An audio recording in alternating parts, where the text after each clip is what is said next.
নির্বাচন নিয়ে কথা আপনারা বলতেই থাকেন, কিন্তু বিচার হওয়া লাগবে, বিচার দৃশ্যমান হওয়া লাগবে।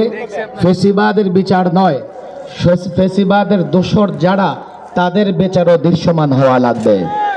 তাছাড়া সকাল থেকে থেমে থেমে বৃষ্টি হবার কারণে মাঠে আপনারা যারা আছেন আপনারাও বড় কষ্ট করছেন।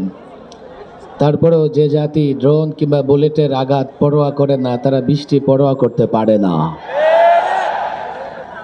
সংস্কার বিষয়ে একটা কথা স্পষ্ট বলতেই হয়। 34 বছর বাংলাদেশের সংবিধানে আল্লাহর উপর পূর্ণ আস্থা ও বিশ্বাসের বিষয় ছিল মূলনীতিতে। 2011-তে ফেসিবাদী হাসিনা সরকার আল্লাহর উপর পূর্ণ আস্থা বিশ্বাস তুলে দিয়েছে। আমরা দাবি করেছি, সংস্কার কমিশনের সঙ্গে বৈঠকে দাবি করেছি। আজকে এই জনতার মঞ্চ থেকে আমি দাবি করতে চাই, আল্লাহর উপর পূর্ণ আস্থা বিশ্বাস পুনর্বহাল করতে হবে, এর ব্যতিক্রম জনতা মানবে না। বিচার, মাঝখানে বিচার, তারপরে নির্বাচন। আমরা নির্বাচন নিয়ে অনেক কথা শুনছি, কিন্তু বিচার কার্যক্রম দৃশ্যমান দেখছে না। আমরা মনে করি নির্বাচন নিয়ে কথা আপনারা বলতেই থাকেন, কিন্তু বিচার হওয়া লাগবে, বিচার দৃশ্যমান হওয়া লাগবে। ফেসিবাদের বিচার নয়, ফেসিবাদের দোসর যারা তাদের বিচারও দৃশ্যমান হওয়া লাগবে।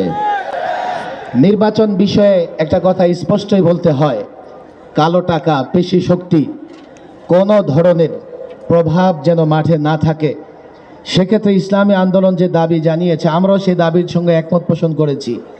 আমরা জানি নানা ধরনের প্রতিবন্ধকতা আছে, পক্ষে বিপক্ষে মতামত আছে, তবে তুলনামূলক পিআর সিস্টেমে নির্বাচন হলে আমরা মনে করি কোনো ভোট নষ্ট হবে না এবং আগামীতে জনগণের সত্যিকার অর্থেই প্রতিনিধিরা পার্লামেন্টে গিয়ে বসবে।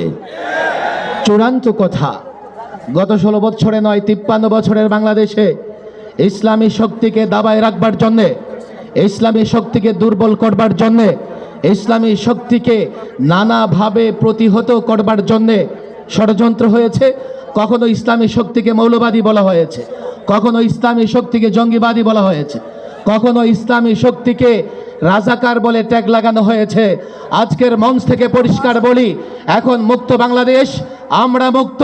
কোন ইসলামী শক্তির দিকে এই ধরনের ট্যাগ লাগিয়ে গালাগালি করা যাবে না। যদি বকতে মন চায়, বকাঝকা করতে মন চায়, নানা শব্দ উচ্চারণ করে বকাঝকা করেন।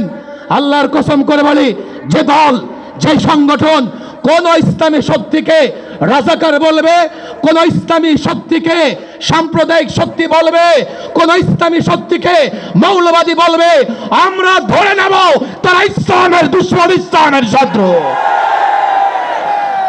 আসুন, ফেসিবাদ বিরোধী যত শক্তি, রাজনৈতিক সংগঠন সকলকে আহ্বান জানাই, এক মঞ্চে আসুন, ঐক্যবদ্ধ হন।